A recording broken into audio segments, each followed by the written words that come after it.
आज हम बात करेंगे आज के आए हुए प्रश्न, यानी कि जो 7 अप्रैल के पेपर में आए, ट्रिपल सी के पेपर में प्रश्न आए थे, उन सब प्रश्नों के बारे में आज हम बात कर लेते हैं। ओके। और जो आपको कल यानी कि 8 तारीख में पेपर देना है, तो इन्हीं प्रश्नों को पढ़ करके जाइएगा। लगभग आपका कुछ क्वेश्चन सॉल्व हो जाएगा, क्योंकि बार बार क्वेश्चन रिपीट करता है। यानी कि जो 5 तारीख में आए थे, 6 तारीख में आए थे, वो 7 तारीख में आए हैं, और 7 तारीख में जो आया है वो 8 तारीख में भी आ सकता है।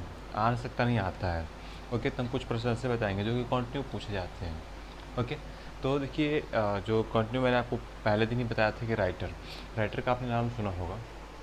तो जो राइटर होता है, राइटर नहीं, लिब्रे ऑफिस। तो लिब्रे ऑफिस में 3 प्रोग्राम होते हैं। लिब्रे ऑफिस के 3 प्रोग्राम होते हैं। तीनों का मैंने आपको नाम बताया हुआ था, जिसमें सबसे पहला था राइटर। ओके। दूसरा था कैल्क। तीसरा था इम्प्रेस। ओके। तो ये हमने तीन प्रोग्राम बताया हुआ था लिब्रे ऑफिस में। देखिए, ये जो राइटर होता है ना, राइटर डॉक्यूमेंट बनाता है, यानी कि राइटर में हम लोग डॉक्यूमेंट बनाते हैं। कैल्क में स्प्रेडशीट बनाते हैं। इम्प्रेस में प्रेजेंटेशन बनाते हैं।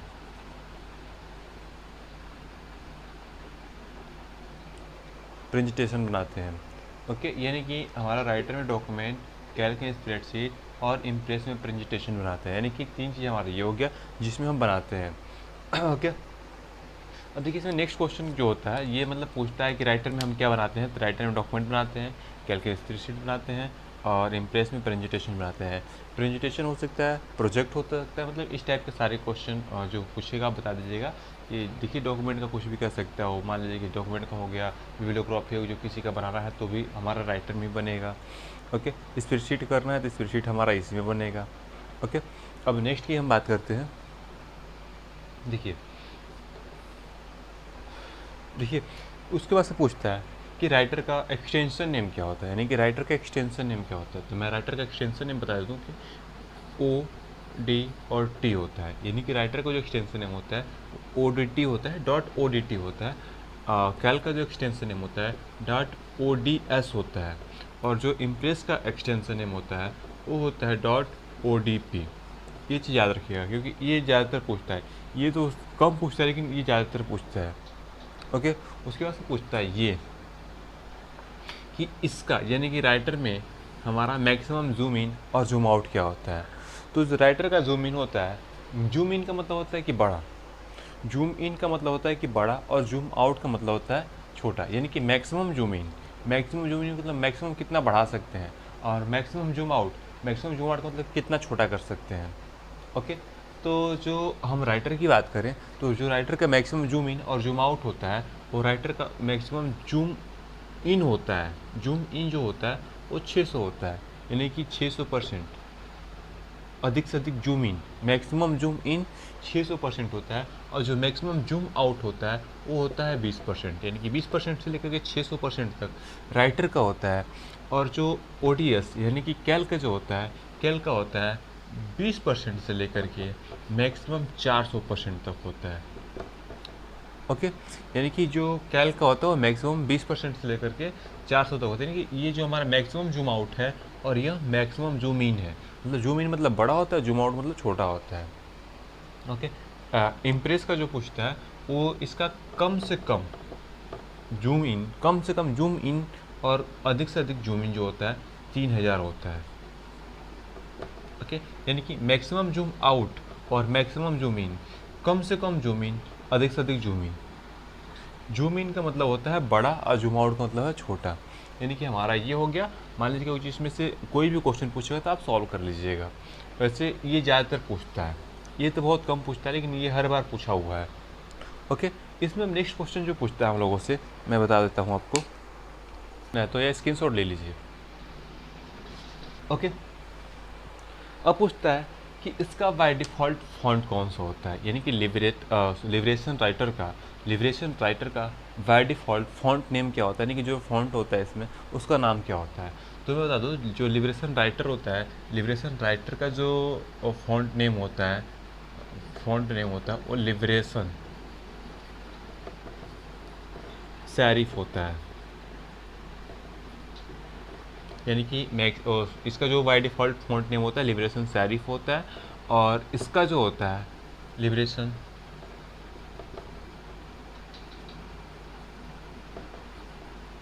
सेंस होता है। ओके, ये दो पूछता है, ये पक्का पूछेगा कि लिबरेशन राइटर का फ़ॉन्ट नेम क्या होगा, लिबरेशन कैल्क का फ़ॉन्ट नेम क्या होगा। ओके, बाकी इसका भी यही होता है, लिबरेशन सेरिफ ही होता है। बाकी देख लीजिएगा, स्क्रीनशॉट ले लीजिए। जो नेक्स्ट क्वेश्चन पूछता है कि इसमें बाय डिफ़ॉल्ट फ़ॉन्ट साइज़ क्या होता है, यानी कि राइटर का बाय डिफ़ॉल्ट फ़ॉन्ट साइज़ क्या होता है। तो जो राइटर का बाय डिफ़ॉल्ट फ़ॉन्ट साइज़ होता है वो होता है 12। ओके, और जो ये लिबरेशन राइटर जो लिबरेशन कैल्क का होता है, लिबरेशन कैल्क का जो होता है वो होता है 10। ओके, यानी कि इसका जो बाय डिफ़ॉल्ट फ़ॉन्ट साइज़ होता है वो होता है 12, और इसका जो बाय डिफ़ॉल्ट फ़ॉन्ट साइज़ होता है वो होता है 10।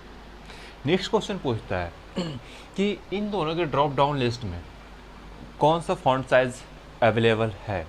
तो मैं बता दूं, कुछ फ़ॉन्ट साइज़ मैं यहाँ पर लिख दे रहा हूँ, आपको लिखना है तो लिख लीजिएगा, और नहीं लिखना है तो कोई बात ही नहीं, इसको मैं मिटा देता हूँ। कि ड्रॉप डाउन लिस्ट में मैक्सिमम कितने फ़ॉन्ट साइज़ होते हैं और मिनिमम कितने होते हैं। तो मैं मिनिमम की बात करूँ तो मिनिमम होता है 6 और मैक्सिमम होता है 96।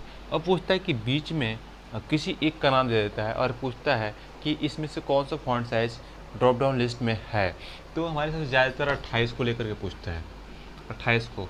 तो मैं नॉर्मली आपको बता दूं कि 18 से लेकर के 18 के बाद से 20, 18 से पहले तो सीरियल वाइज हो जाता है, 6 से लेकर के 17 18 तक ऐसे नॉर्मल हो जाएगा। उसके बाद से 20, 22, 26, 28 ऐसे हो जाएगा ये आपका।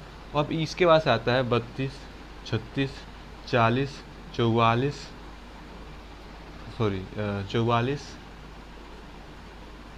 48। इसके बाद से आता है आपका 54, 60, 66, 72, 88 और लास्ट में आता है 96।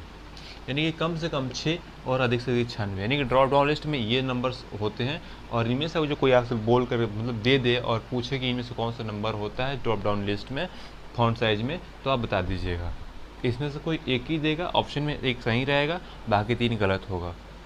ओके, ये राइटर में भी होता है, कैल्क में भी होता है और इम्प्रेस में भी होता है। ओके, उसके बाद से पूछता है सेटिंग के अनुसार राइटर में मैक्सिमम फॉन्ट साइज। तो मैक्सिमम फॉन्ट साइज जो राइटर का है 99.9 है, बट ऑप्शन में ये देता नहीं है, 99 भी देता है या 1000 देता है, यानी कि इन दोनों में से कोई एक देता है ऑप्शन में, और इन दोनों में से कोई एक देगा तो आप एक को सही कर दीजिएगा। ओके, तो ये राइटर का भी है, कैल्क का भी है और इम्प्रेस का भी है। ओके, ये हो गया हमारा। मिनिमम फॉन्ट साइज जो होता है वो होता है 2, यानी कि 2 से छोटा हम नहीं लिख सकते हैं और 999 से बड़ा हम लोग नहीं लिख सकते, मतलब कि 2 से छोटा और 999 से बड़ा हम नहीं लिख सकते हैं। ओके, ये क्वेश्चन में पूछता है। ये हमारा हो गया लगभग ऐसे नॉर्मल। उसके बाद से कुछ और क्वेश्चंस आते हैं जो फार्मूले के हैं, मैं बता दूं कुछ, ध्यान दीजिएगा। देखिए, नेक्स्ट क्वेश्चन जो करता है लिबरेशन ऑफिस, यानी कि लिबरे ऑफिस में फुल स्क्रीन की शॉर्टकट की। तो लिबरे ऑफिस में जो फुल स्क्रीन शॉर्टकट की है वो है Ctrl+Shift+J, यानी कि ये आप याद रखिएगा कि ये लिबरे ऑफिस का शॉर्टकट की है जो कि स्क्रीन को फुल करके दिखाएगा।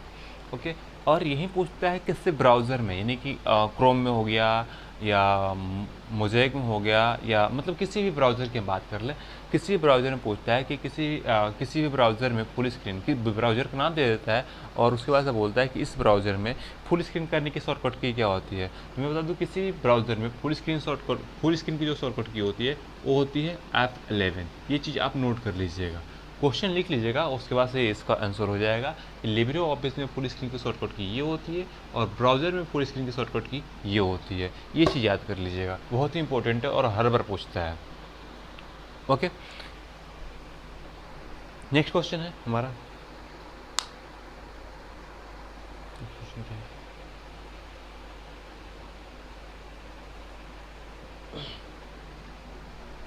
नेक्स्ट क्वेश्चन है हमारा कि हमारा फाइल या फोल्डर को रीनेम करने के लिए कौन सी शॉर्टकट की होती है। तो फाइल और फोल्डर देखिए जो F1 से लेकर के F12 तक के जो क्वेश्चन पूछता है हम उन सब के बारे में थोड़ा थोड़ा आपको बता देते हैं। बाकी देखिएगा, आप ध्यान दीजिएगा, जो F1 होता है ना, F1 हर प्रोग्राम में, यानी किसी पूछता है कि F1 का यूज़ क्या होता है, या बोल देता है प्रोग्राम का नाम दे देता है और इसका काम बता देता है और पूछता है कि ये कौन सी कीज़ से होगा। यानी कि F1 जो है ना, एक प्रकार के ऐसा कीज़ है जो कि किसी भी प्रोग्राम में, टैली वगैरह को छोड़ करके, कोई मतलब जो नॉर्मल प्रोग्राम होते हैं, हर प्रोग्राम में हेल्प मेनू यानी कि हेल्प ऑप्शन को ओपन करने के लिए शॉर्टकट की है। यानी किसी भी प्रोग्राम में हेल्प ऑप्शन को ओपन करना है तो आप F1 की प्रेस करके हेल्प ऑप्शन को ओपन कर सकते हो। और इसका क्वेश्चन हर बार पूछा हुआ है, यानी कि 4 तारीख से लेकर के 5 तारीख, 6 तारीख, 7 तारीख तक पूछा हुआ है और हो सकता है कल भी पूछे। ओके, तो इसको ध्यान दीजिएगा, यह किसी भी प्रोग्राम में हेल्प मेनू ओपन करने के लिए शॉर्टकट कीज है। ओके, नेक्स्ट जो है F2। F2 क्या है? तो F2 सुन लीजिए कि जब हम किसी भी फाइल या फोल्डर को रीनेम करना चाहते हैं तो यह F2 यूज़ करते हैं। यानी कि क्वेश्चन पूछता है कि F2 प्रेस करने से कौन सा कार्य होगा। तो F2 प्रेस करने से फाइल या फोल्डर रीनेम होगा, या फाइल या फोल्डर को रीनेम करने के लिए कौन सी शॉर्टकट कीज होगी। तो फाइल या फोल्डर को रीनेम करने के लिए हमारा F2 ही होगा। Okay, clear? यानी कि F2 हमारा फाइल या फोल्डर को रीनेम करने के लिए होगा, या F2 से हमारा फाइल या फोल्डर रीनेम होगा। लेकिन हाँ, एक इसका ऑप्शन और पूछ देता है कि किसी सेल में लिखे गए डेटा को संपादित यानी कि एडिट करने के लिए शॉर्टकट की क्या होती है। तो किसी सेल, यानी कि जब हम कैल्क में काम कर रहे होते हैं तो कैल्क में जो सेल होते हैं, सेल मतलब जो कॉलम और रो के मिलने से जब जो आयताकार क्षेत्र बनता है उसको हम लोग सेल कहते हैं। और उस सेल में लिखे गए डेटा को हमें एडिट करना है तो हम फिर F2 का ही यूज़ करते हैं। ओके, यानी कि F2 की का ही हम यूज़ करते हैं। ओके, नेक्स्ट पूछता है आपका CTRL F4, CTRL plus F4 से हम प्रोग्राम को बंद कर सकते हैं या नहीं। तो CTRL F4 से हम लोग प्रोग्राम को बंद कर सकते हैं, कोई दिक्कत नहीं होगी। ओके, नेक्स्ट क्वेश्चन करता है कि F5 देखिए, जो हम इम्प्रेस की बात करें तो इम्प्रेस में F5 का होता है स्लाइड शो को ऑन करना और ऑफ करना, यानी स्लाइड शो को चालू करना और बंद करना। और पूछता है कि स्लाइड शो को हम कब तक चालू रखते हैं, मतलब कौन सा की ऐसा है जो स्लाइड शो को रोक सकता है। तो स्लाइड शो को रोक करने के लिए हमारा एक स्केप की कीबोर्ड में होता है जिसका नाम होता है ESC। याद रखिएगा, ये की और ये की। स्लाइड शो को ऑन करने, स्लाइड शो चालू करने के लिए F5 और स्लाइड शो को रोकने के लिए स्केप। स्लाइड शो को चालू करने के लिए F5 और स्लाइड शो को रोकने के लिए स्केप। तो ये चीज़ याद रखिएगा। ओके, हाँ, F2 की बात करें, जो F2 इम्प्रेस में जाता है, F2 इम्प्रेस में जा करके टेक्स्ट बॉक्स को ओपन करता है। यह कैल्क में जाएगा तो सेल को एडिट करेगा। देखिए जो F2 है ना हमारा, F2 पर ध्यान दीजिएगा थोड़ा कि F2 हमारा अगर जो कैल्क में काम करेगा तो कैल्क में किसी सेल में लिखे गए डेटा को एडिट करेगा, यानी संपादित करेगा। ओके, यानी कि उसमें चेंजेस कर सकता है।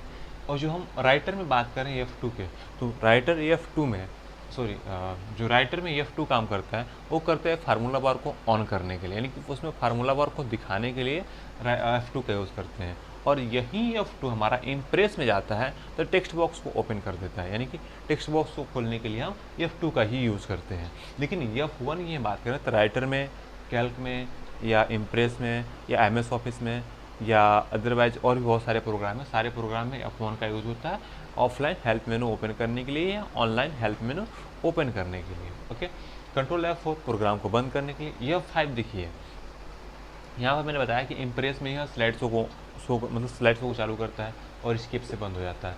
और यही पूछता है कि हमें किसी ब्राउज़र के पेज को रिफ्रेश करना है, यानी कि रीलोड करना है, तो कौन सा शॉर्टकट की काम करेगा। तो किसी भी ब्राउज़र के पेज को रीलोड करना है तो F5 से हम उस पेज को रीलोड कर सकते हैं। ओके, यानी कि F5 से हम उस पेज को रीलोड कर सकते हैं। ओके, नेक्स्ट है हमारा F7। तो F7 क्या है? F7 हमारा है एक शॉर्टकट की जो कि स्पेलिंग एंड ग्रामर की शॉर्टकट की है, यानी कि जो हमें स्पेलिंग या ग्रामर को चेक करना है तो हमारा F7 हो जाएगा। कंट्रोल प्लस F7 की बात करें तो यह थिरासस का काम करता है, यानी कि थिरासस जो कि एक उससे संबंधित मतलब अर्थ बताता है, यानी कि कोई आपने एक वर्ड दे दिया, उससे संबंधित कुछ आपको वर्ड दे देगा, वो थिसारस होता है। बाकी उस थिसारस की जो शॉर्टकट की होती है कंट्रोल F7 होती है। ओके, ऑटो करेक्ट की जो शॉर्टकट की होती है वो शिफ्ट F7 होती है। ओके, ऑटो करेक्ट की शिफ्ट F7। जो नेक्स्ट क्वेश्चन होता है F8। तो F8 का पूछता है कि हम सिस्टम को सेफ मोड में ऑन करने के लिए किस की का यूज़ करते हैं। सिस्टम को सेफ मोड में ऑन करने के लिए किस की का यूज़ करते हैं। तो सिस्टम को सेफ मोड में ऑन करने के लिए F8 का यूज़ करते हैं। सिस्टम को सेफ मोड में ऑन करने के लिए F8 का यूज़ करते हैं। ओके, बाकी जो हमारा F12 है, F12 आपका सेव एज की शॉर्टकट की है, यानी कि जो हमें सेव एज करना है तो F12 का यूज़ कर सकते हैं। लेकिन हाँ, जो लिब्रे ऑफिस में पूछ रहा है तो लिब्रे ऑफिस में उसका अलग होता है। कंट्रोल F12 से होता है, F12 से होता है आपका टेबल, यानी कि टेबल क्रिएट करना। ओके, शिफ्ट F12 से होता है आपका बुलेट्स लगाना, यानी किसी भी पैराग्राफ से पहले बुलेट्स लगाना। ओके, अब बुलेट्स क्या होता है, ये पूछता है कि बुलेट्स क्या होता है। देखिए, जो शिफ्ट F+ है ना, शिफ्ट प्लस F12, यह बुलेट्स के लिए है, यानी किसी पैराग्राफ से पहले बुलेट्स लगाना। अब बुलेट्स क्या होते हैं कि कोई भी पैराग्राफ यानी कि जब शुरू होता है तो उसके पहले कोई सिंबल होता है, तो जो सिंबल उसके पहले लगा होता है ना, उसी सिंबल को हम लोग बुलेट्स के नाम से जानते हैं। ओके, बाकी जो नेक्स्ट क्वेश्चन आपका है, नेक्स्ट क्वेश्चन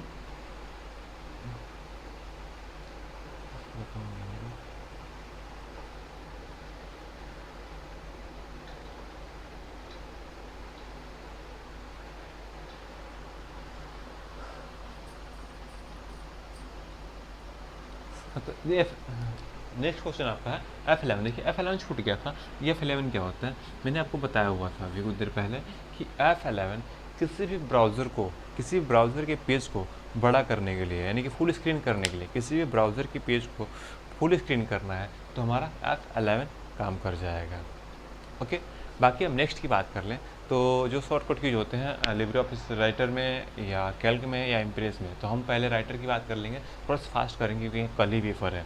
ओके, और पेपर में देखिए जो कंट्रोल ए होता है, कंट्रोल ए होता है पेज के पूरे पृष्ठ, यानी पूरे पृष्ठ के डेटा को चयन करने के लिए। कंट्रोल ए जो होता है, हम थोड़ा सा लिख लेते हैं यहाँ पे।